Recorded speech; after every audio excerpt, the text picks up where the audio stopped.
Hello বন্ধু সবাই এখন লেপের মধ্যে হয়তো ঘুমাচ্ছ। আর আমি এই যে ফুল গাছগুলোয় জল দিতে এসেছি। কালকের খোল ভিজাই রাখছিলাম।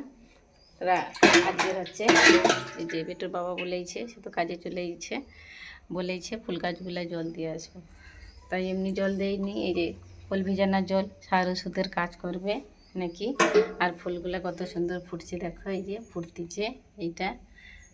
হ্যাঁ, তাই জল দিচ্ছি। দেখো, একটা টোকা হলে যখন মানুষ করতে হয় তাকে ছোট থেকে লালন পালন করতে হয়, বড় করতে হয়। ভবিষ্যতে সে বড় হয়ে বাবা মার মুখ উজ্জ্বল করবে। সেই রকমই গাছগুলোও তো ছোট, তাদেরকে সার ওষুধ জল দিলে তবে তো তারা বড় হবে, ফুল ফুটবে, দেখতে সুন্দর লাগবে। তাকেও যত্ন করতে হবে। তাই জন্য আমি জল দিতে চলে এসেছি। এখানে নিচে ছাদে ছিল, ছাদে একটু কাজ হচ্ছে, সেই জন্য নিচে নিয়ে চলে আসছে। আমার তো এমনি কথাগুলো কেমন হচ্ছে, আসলে যে কথাগুলো আমি সেদিন বলছিলি দু রকমের কথা জুড়ে যায়।